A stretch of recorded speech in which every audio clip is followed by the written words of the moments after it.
श्याम आ रहे हैं। आज विदुरानी जी ने स्नान कर रही थी बैठी, आज विदुरानी जी ने जिस प्रकार से देखा, आज विदुरानी जी इतनी भावुक हो गई, देख करके कहा सुनो, आज जैसे ही भगवान श्री कृष्ण जी ने गेट खटखटाया, आज विदुरानी ने देखा मेरे श्याम आ रहे हैं।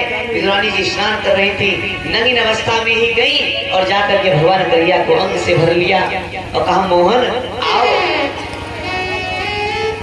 सुंदर सा आसन डाल के आसन दिया, मोहन आसन ग्रहण करो। कहीं यहाँ पर बिठाया, उधर से बिठाया, इसलिए बिठाया कि भगवान श्री कृष्ण जी जहाँ पर भी बैठे भूमि पावन हो जाएगा।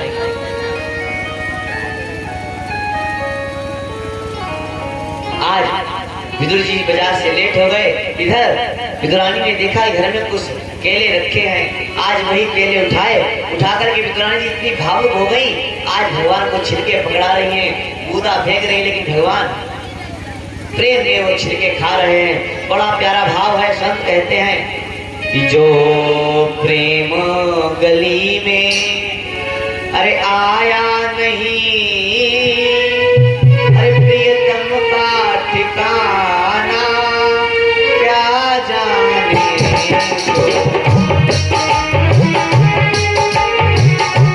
आया नहीं प्रियतम का ठिकाना क्या जाने, क्या जाने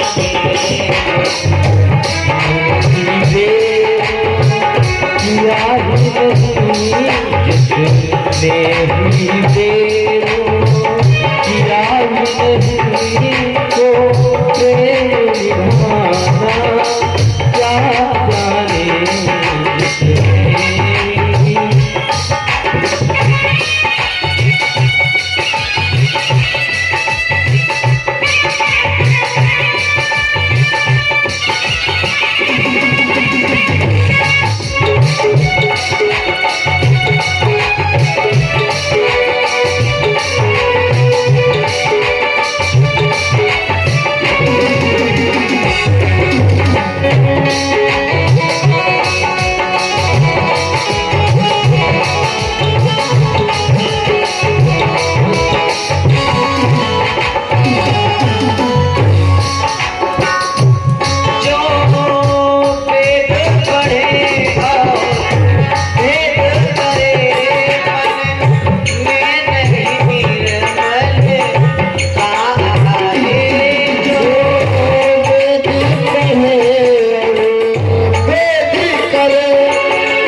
जिस दिल में न पैदा दर्द हुआ वो गाने पीर बराई जाती राह दीवानी मोहन की राह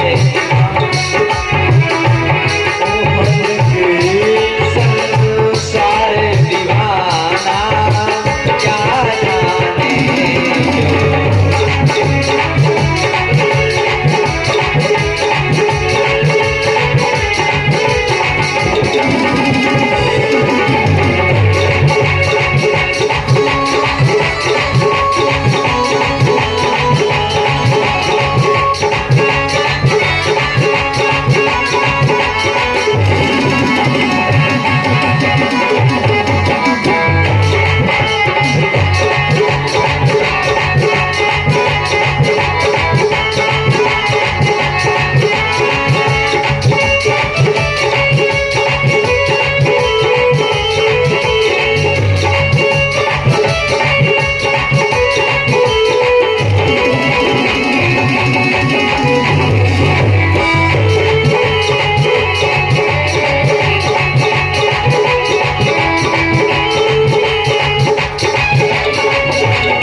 जो प्रेम गली में आया नहीं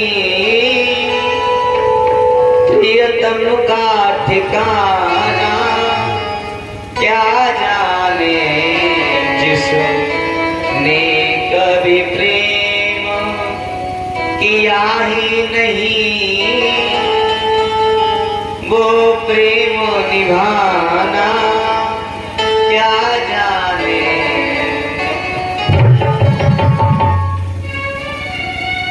भगवान को केवल प्रेम प्रिय है। बाबा गोस्वामी तुलसीदास रामायण बतलाते हैं राम ही केवल प्रेम प्यारा राम ही केवल प्रेम प्यारा राम ही केवल जान ले सो जान निहारा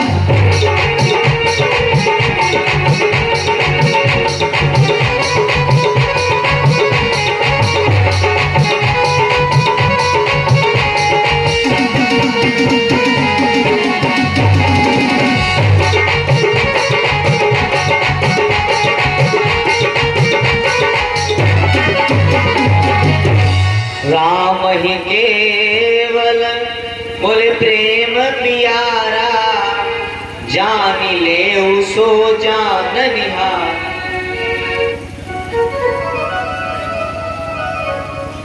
भगवान को केवल प्रेम प्रिय है।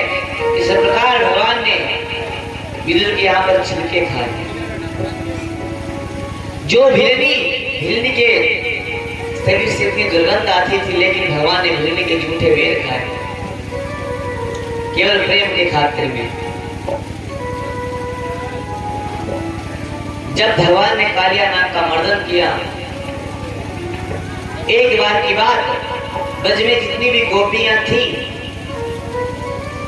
वो सभी ब्रह्म मुहूर्त में 4 बजे उठ करके गंगा जी में यमुना जी के अंदर स्नान करने जाती थी और स्नान करती थी। स्नान करके मैया कात्यायनी का पूजन करती थी और कहती थी मैया कात्यायनी महामाया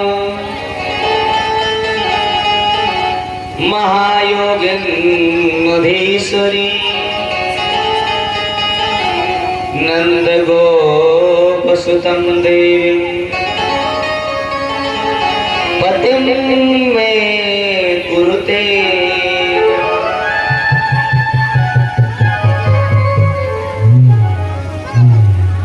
जब मैया कात्यायनी का पूजन करती थी और कहती थी मैया मुझे पति मिले तो कैसा, जैसे कि हमारे नंद बाबा का छोरा है, मुझे केवल नंद बाबा जैसे छोरे जैसा पति चाहिए।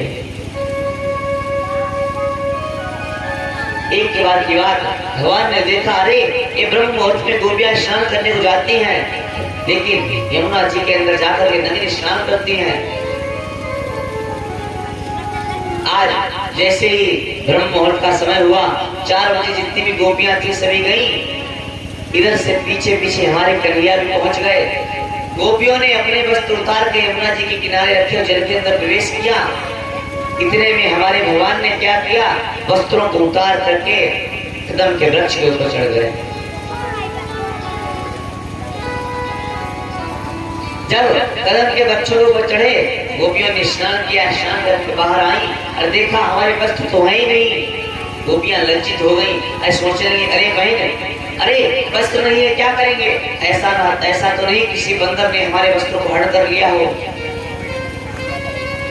जितनी गोपियां थी चारों तरफ देखने लगी। अचानक दृष्टि ऊपर गई तो देखा हमारे कन्हैया वस्त्रों के लिए बैठे हैं। आज गोपियां बोली अरे कन्हैया, तुम वस्त्र उठा करके लेके गए हो, जानते हो मैं तुम्हारी बाबा से जाकर के शिकायत करूंगी।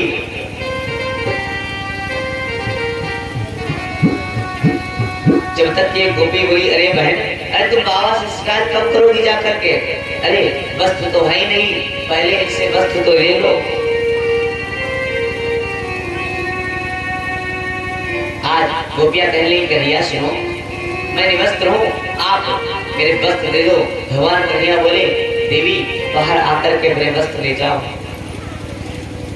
जब कहा आप बाहर आकर के वस्त्र ले जाओ, गोपियों ने कहा सुनो श्याम, अरे मैं तो निवस्त्र हूँ, भला मैं आपके सामने नग्न अवस्था में कैसे आऊंगी? भगवान कन्हैया बोले सुनो देवी, जब तुम यहाँ से गई थी तभी हमारे सामने नग्न अवस्था में थी।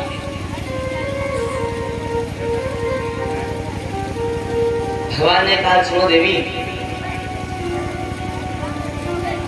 जो आप और हम यहाँ पर आपका चिन्ह मैं इसलिए किया है कि जल के अंदर गौण देवता का वास होता है और आपने आकर के जल के अंदर नग्न स्नान किया और गौण देव का अपमान किया है। अरे देवियों, आपको ज्ञान होना चाहिए कि जल के अंदर गौण देवता का वास होता है और आप आकर के गौण देवता के अंदर नग्न स्नान कर रही हो। गोपियों ने हाथ जोड़े बोले श्याम, आज मेरे वस्त्र वापस कर दो, मैं आपको वचन देती हूँ दोबारा जल के अंदर कभी नग्न स्नान नहीं करूंगी। आज भगवान कन्हैया ने उन गोपियों को वस्त्रों को दे दिया और कहा देवी जाओ, लेकिन हमारी बात को ध्यान रखना, कभी भी जल के अंदर नग्न स्नान मत करना, क्योंकि जल के अंदर गौण देवता का वास होता है। इस प्रकार भगवान ने चीर लीला की। उसके अग्रिम चर्चा आती है। एक बार की बात, भगवान बंसी बट के नीचे बैठे हुए थे। इधर अपने ग्वाल वालों को लेकर के ग्वाल वाल जितने भी थे सही बोले कन्हैया मुझे भूख लगी है, क्या करें? अब हम वृंदावन में जाएं, जाकर कुछ भोजन करके आते हैं। कन्हैया बोले सुनो, अरे मैं जिस समय पर तुम भोजन के लिए कह रहे हो, अरे यही तो समय है तो चढ़ करने का। इस समय गाय चाय घास को खाती है और तुम इस समय बाजार के वृंदावन में भोजन करोगे जाकर के।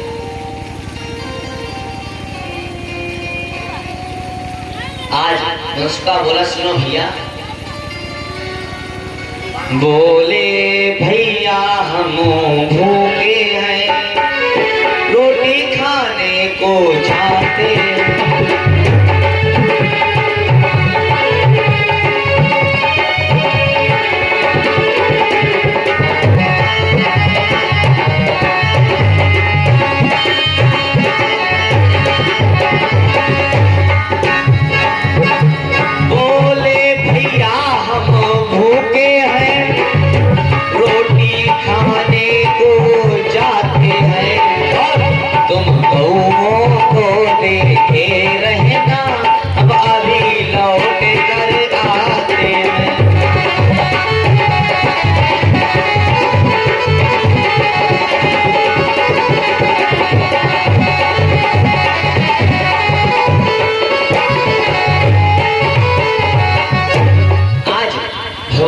से बोले अरे कन्हैया तुम गऊ को देखे रहे ना, मैं अभी जाकर के घर में जाऊं, जाकर के भोजन करके आता हूं।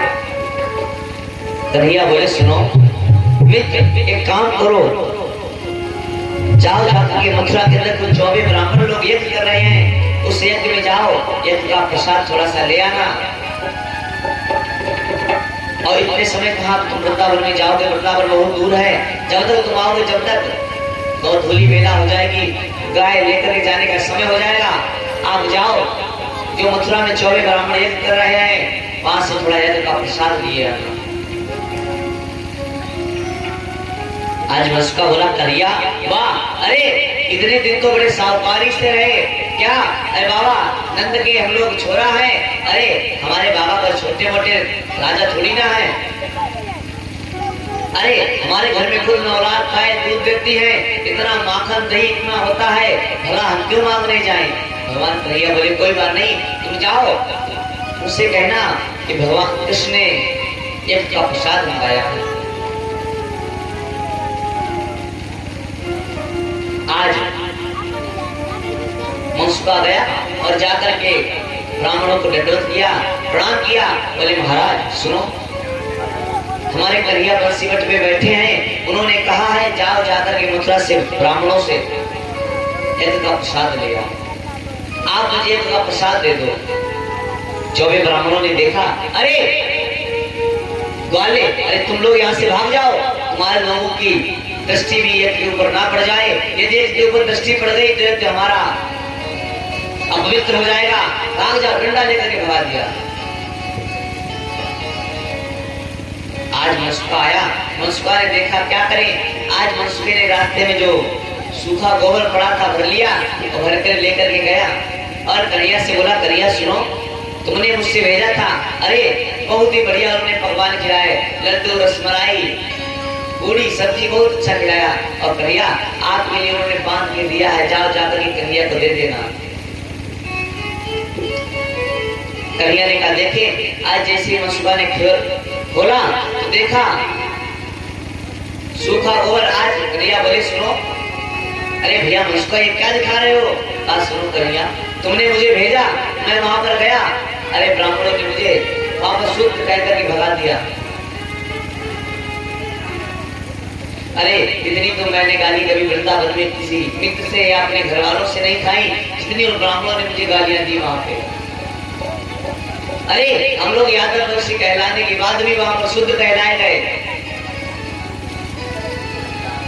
आज जब कन्हैया ने देखा, आज कन्हैया बोले सुनो मनसुखा, एक बार केवल तुम जो ब्राह्मण पत्नियां हैं उनके पास में चले जाओ और जाकर के कह दो जाकर के कि कन्हैया ने भोजन प्रसाद मंगाया है, वो अवश्य उनको भोजन देंगी। मनसुखा बोला कन्हैया, अरे ब्राह्मणों से तो तुमने गालियां दिलवा दी, क्या गोपियों से पिटवाओगे भी? अरे अब मुझे नहीं जाना, अरे बहुत गालियां दी उन लोगों ने।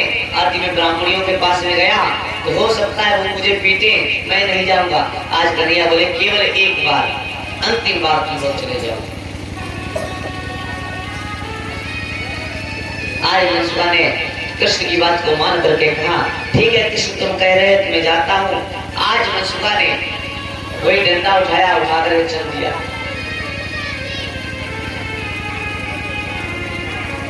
जब ब्राह्मण पत्नियों के पास में पहुंचा, आज जाकर देखा, कहा सुनो, प्रणाम किया, हे देवी हमारी कन्हैया बंसीवट पर बैठे हैं और उनको बहुत जोरों से भूख लगी है, एक काम करो उन्हें थोड़ा सा भोजन का प्रसाद दे दो। आज जैसे देवियों ने सुना आज कन्हैया मुझसे भोजन की याचना की, आज गोपियों ने कहा सुनो, जाओ जाकर तुम कन्हैया से कह दो कि मैं उनके लिए भी भोजन बना करके लेकर के आती हूँ। आज मनसुखा गया, जाकर कहा सुनो कन्हैया, मैं गया, गोपियों ने कहा कि वो भी भोजन प्रसाद बना करके लाएंगी। बैठ गए, इधर सारे जितने भी मित्र थे वो सबके सब वहां पर बैठ गए। इधर गोपियों ने देखा समय हो गया, आज गोपियों ने सुंदर सा थाल बनाया, थाल में भोजन लेकर के सभी गोपियां चल दी। जब चली है तो ब्राह्मणों ने देखा, अरे कहाँ जा रही हो? बहुत से ब्राह्मणों ने रोका, लेकिन गोपियां नहीं मानी। गोपियां बोली सुनो, आज मुझे कृष्ण के पास जाने से कोई नहीं रोक सकता। उनमें से बहुत ही ब्राह्मण, हठी ब्राह्मण, जितने ब्राह्मण थे, उसने कहा सुनो, तुम उस कन्हैया के पास में भोजन लेकर के नहीं जाओगी। लेकिन ब्राह्मण पत्नी बोली सुनो, अरे तुम्हारी तो हस्ती क्या है, तुम्हारे पिताजी भी आ जाएं तो भी मुझे नहीं रोक पाएंगे। आज उस ब्राह्मण ने उस गोपी के ऊपर डंडे का प्रहार कर दिया, उस गोपी का वहीं पर प्राणांत हो गया। आज जब उस गोपी का प्राणांत हो गया, अन्य गोपियां भोजन लेकर के भगवान कन्हैया के पास में गई। आज गोपियों ने सुंदर सा भगवान को भोजन कराया। आज भगवान ने बड़े ही प्रेम से गोपियों के हाथ से भोजन किया। अंत में भगवान बोले सुनो गोपियों, तुमको क्या चाहिए, मांगो, क्या मांगना चाहते हो। गोपियां बोली सुनो श्याम, मुझे कुछ नहीं चाहिए, अरे केवल जो आपके दर्शन हो गए उसे ही काफी है।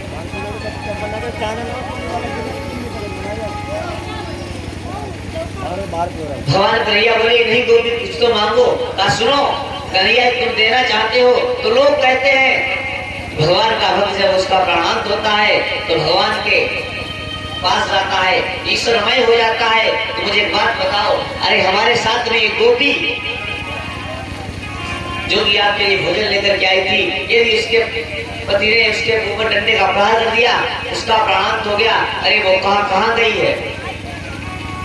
आज भगवान से पूछा, भगवान ने कहा सुनो गोपियों कि देख लो तुम्हारी वही सखी, अरे आनंद भवन में बैठी है।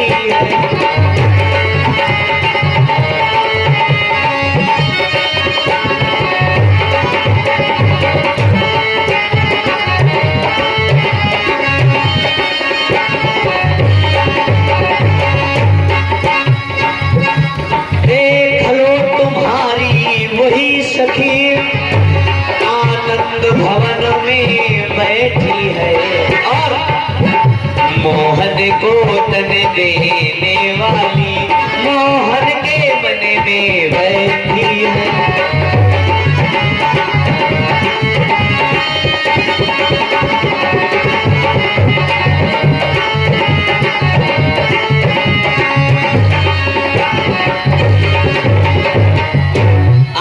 कन्हैया बोले कि देख लो तुम्हारी वही सखी आनंद भवन में बैठी है, मोहन को तन देने वाली मोहन के मनों में बैठी है। भगवान ने कहा, अरे इतना कहकर श्याम ने दी पीतांबरी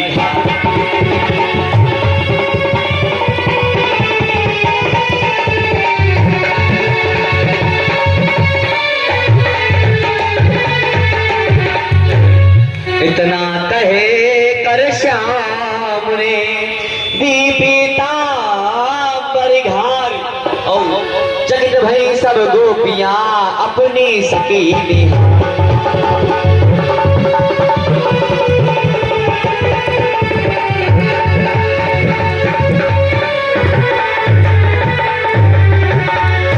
इतना भगवान ने कहा। भगवान जो काली कमली ओढ़ के बैठे थे, आज भगवान ने वही काली कमलियां अपनी हटा दी और कहा देखो तुम्हारी वही सखी हमारे हृदय के अंदर विराजमान है। आज जैसे भगवान ने अपनी पीतांबरी हटाई, आज गोपियों ने देखा, अरे मेरी सखी भगवान के अंदर है। आज गोपियां बड़ी हर्षित हो गई और हर्षित होकर के गई और कहा कन्हैया मैं जान गई वास्तविक में तुम ब्रह्म हो। इधर ब्राह्मणों गोपियां लौट करके गई, ब्राह्मणों ने देखा कि गोपियां आ रही हैं। आज ब्राह्मण लज्जित हो गए। ब्राह्मण बोले अरे देवी, जिनके लिए मैंने हमेशा इतने यज्ञ के पूजा पाठ किया लेकिन हमारा निस्सार्थक रहा, अरे केवल तुमने 2 मिनट की भक्ति में भगवान को प्राप्त कर लिया, यदि मैं उनके कन्हैया के पास में जाऊं तो तुमको क्या मुंह दिखाऊंगा। आज ब्राह्मण बड़े लज्जित हो गए। आज गोपियों ने कहा सुनो,